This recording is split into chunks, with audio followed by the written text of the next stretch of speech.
I mean, although people did have it, and everyone remembered everyone knew what the uprising was. They just didn't really have a chance to talk about it. In the West, the story of the Warsaw Rising was almost unknown, except for, as I mentioned, Polonia and some immigrant publications. It appeared in a few history books on either side of the Atlantic. And again, it was frequently confused with the much smaller but better-known ghetto uprising in 1943. Because the events of the Warsaw Rising directly contradicted the popular heroic image of Soviet forces as American allies, called into question the Anglo-American role in the post-war fate of the legal Polish government and its armed forces, which had fought alongside the Allies throughout the war, the topic was problematic at best. So the complexities of wartime Poland, the language barrier, of course, kept most Western historians from touching the topic. The first sign of change came following the visit of Pope John Paul II to Poland in 1979. And this event is always important because it marks a moment in time when the communists lose control of the public sphere. The public square, which they had very carefully controlled, is now lost to them, and they're in a sense on the defensive. And of course, the solidarity movement that followed that. Although the movement was suppressed by the authorities, solidarity fatally weakened the grip of the communist regime. Poland's leader in the 1980s was General Wojciech Radzilowski, who attempted unsuccessfully to enhance the legitimacy of his regime by expropriating patriotic symbols. Radzilowski is still alive. To this day, he promotes himself as a patriot. He did all these things for Poland, not for himself or for the party.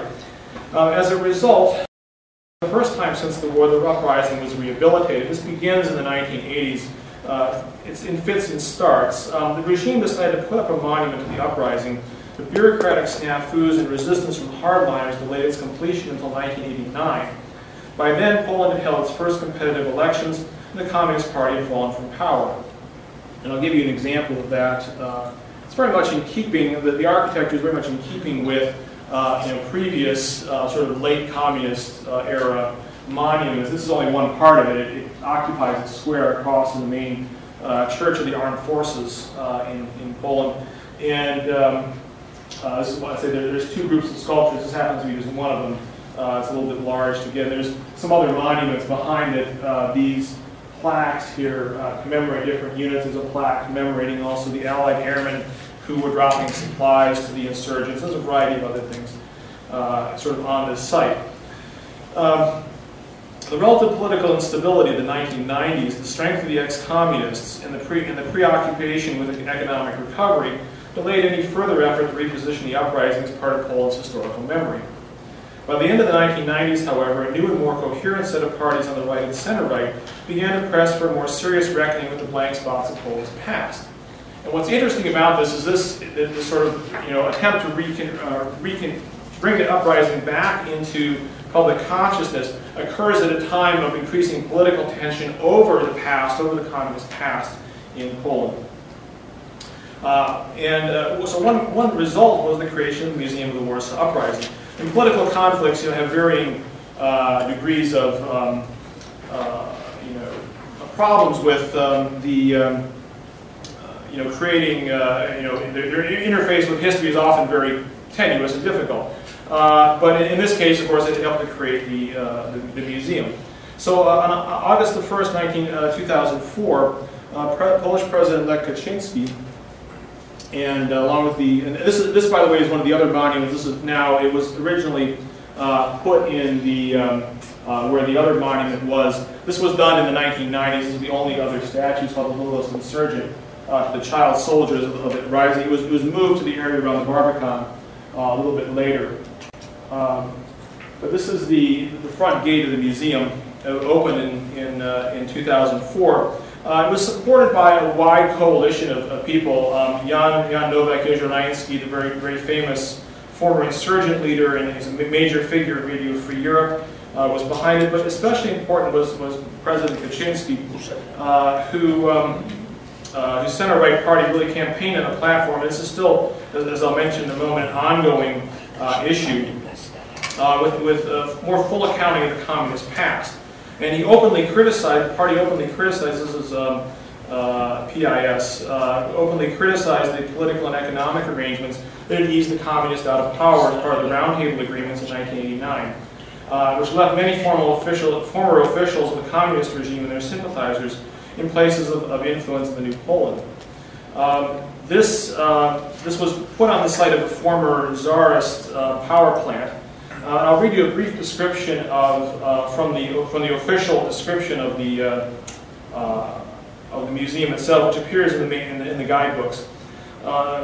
The factory architecture of the early 20th century. In the factory architecture of the early 20th century, the designer placed modern exposition rooms, museum stores, even a chapel and a cinema. The next paradox was this Warsaw building dates back to the Tsarist era. A relic of the partitions of Poland, it has become the location of the Warsaw Rising Museum. Thus a museum particularly defined by patriotism, attachment to freedom, and the fight for independence. It's very interesting when you look at the way American exhibits and museums are described. It's quite different. This is very explicit in its appeal to patriotism.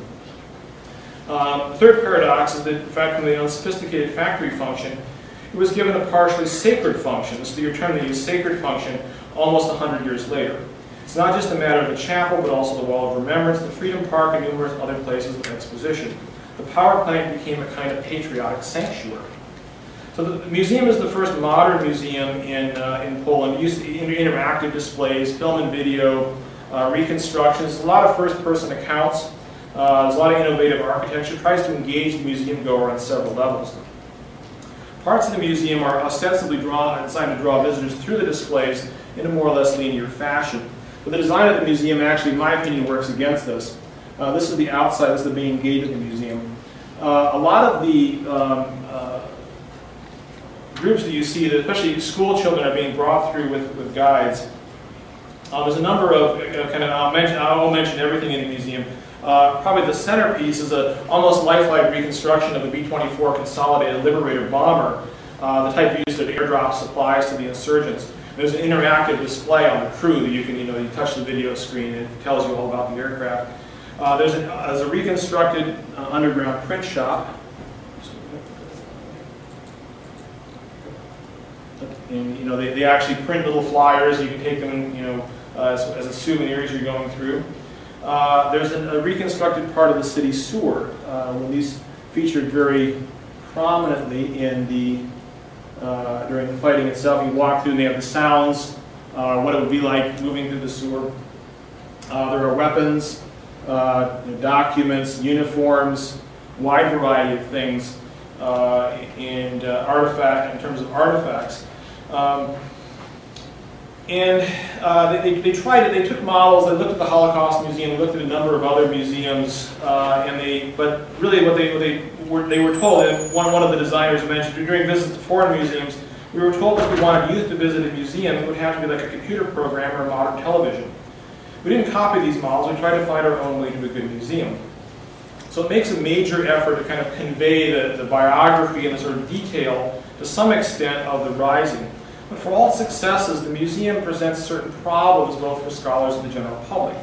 The story of the Rising, indeed the entire Polish experience during the Second World War, is tragic and heroic in many ways, but stories of miraculous survival stand beside those of incomprehensible loss and demonic atrocities. It's a story of irreducible complexity. I mean, there's no way that a museum, in fact, could actually really sort of give you the full picture. Within Poland, it's fully understood outside of Poland. Within Poland, the story of the Rising, the events leading up to it are fairly well known. But really, the museum is attempting to do three things. Number one is provide an educational forum on the Rising for the general public in Poland, especially young people. And again, school groups are a very common sight at the museum if you go through it on any given day, any given weekday.